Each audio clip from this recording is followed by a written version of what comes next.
Welcome to the first spot of the Loudoun Preservation Society's virtual homes tour. You know, every other year actually, we have a homes tour, and we've kind of revived the Dirt Roads tours.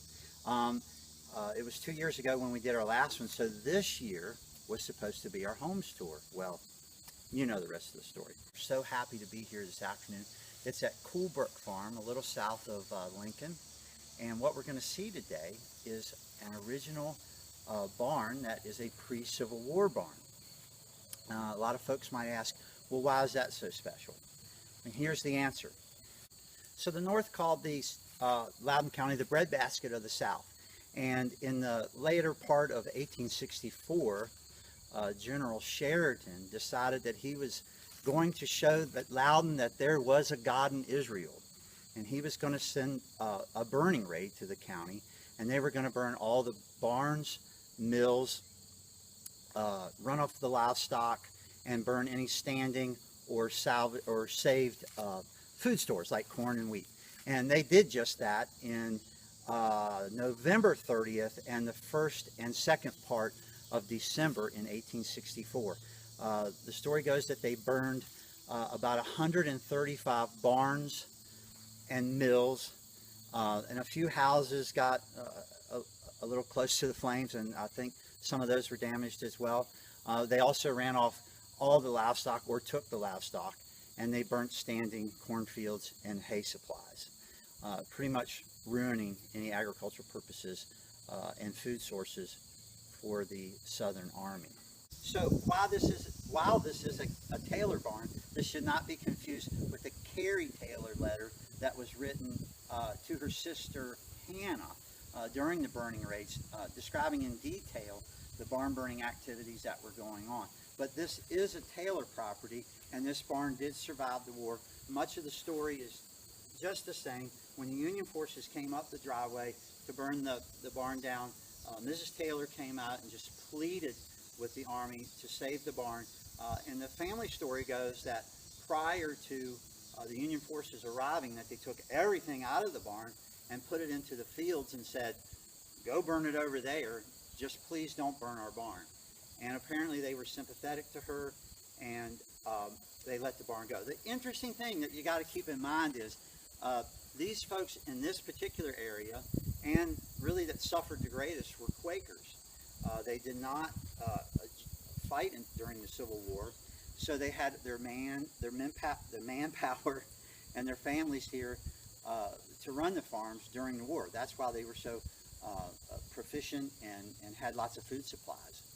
That's why the food was available here, and their animals were in good shape during that time. So we're going to walk through this barn today, and you're going to get to see the reasons why we know it is a pre-Civil War barn. Okay, so there's lots of details that let you know that we're working with a pre-Civil War barn. Keep in mind that 135 barns were burnt during this raid in Loudoun County.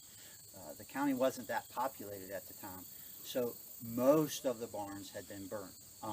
I know personally of less than a dozen pre-Civil War barns around the county. So there's a few things that you need to look at when you're looking at your barn or someone else's barn to determine if it is pre-Civil War. This one is just a great example. It's all over the place that lets you know that we're working with an early 19th century building. Okay, the first is the hardware. Most post-Civil War barns will have sliding barn doors, and even a lot of pre-Civil War barns will have sliding doors, but they have been monkeyed with over the years. This one's perfect because it hasn't been fooled with, or they say the hardware. You can see that the hand-forged hardware with the acorns at the end, even on the door entering the building, on our window shutters, it has the original hardware. This happens to be an original door to the building. You can tell that it has the swedged hinges on there. There's another down below that we'll look at closely. Hardware is your first clue. Okay, the second clue is that you're working with a pre-Civil War barn is, and I can't explain why all these barns have this. I've never had a satisfactory explanation, so anybody out there in TV land knows, let us know. But when you walk into a barn always, the connecting beam on your right will be lower than the connecting beam on your left. I don't know why that is. I don't know if it was for livestock housing, for hay storage, for grain storage. I don't know why, but they're always set up like that. So remember, pre-Civil War, we didn't have mechanization. So post-Civil War, we did. So when you walk into a post-Civil War barn, you'll see a lot of circular sawn members. Some of them aren't long, but the longer ones will be hand hewn. But when you walk into a pre-Civil War barn or a pre-1870 barn, all the members will be hand hewn, just like in this one. All the connecting girts upstairs, all the super purlins in the attic are hand hewn, and all the members down below us are hand hewn. Okay, downstairs in the barn, there's lots of great clues down here while we're dealing with the pre-Civil War barn. The one outstanding piece in this barn is this door. This is an original door to this building. It has the little oak catch in here. The other part of it is gone, but that's original. We can see all the what would be called rose head nails. They are handmade. But more important than anything is our hinges.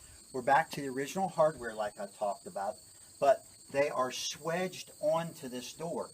You can see that they have little like blacksmith marks on this, but on this side, they're here as well.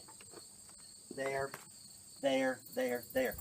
What they would do is heat this piece up and drive it through and then sort of hot rivet it like you would a steel building nowadays. And it kept your door in rack, and it wouldn't let things get in or out. I mean, it was a perfect way to do things. Very great clue to why this building is an early building. I'd like to thank everybody for taking their time to view this video today. Share it with as many people as you think that would care to take a look at it.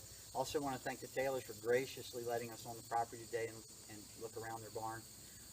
There's a link below. Click on that if you'd like to donate to LPS. Remember that we're the only organization in Loudoun County that is collecting money and giving it away for the preservation of Loudoun County. It's a tough time for the preservation business. So give as much as you can, share it as much as you can, and be on the lookout for the next video down the line. We're going to do more. Thank you.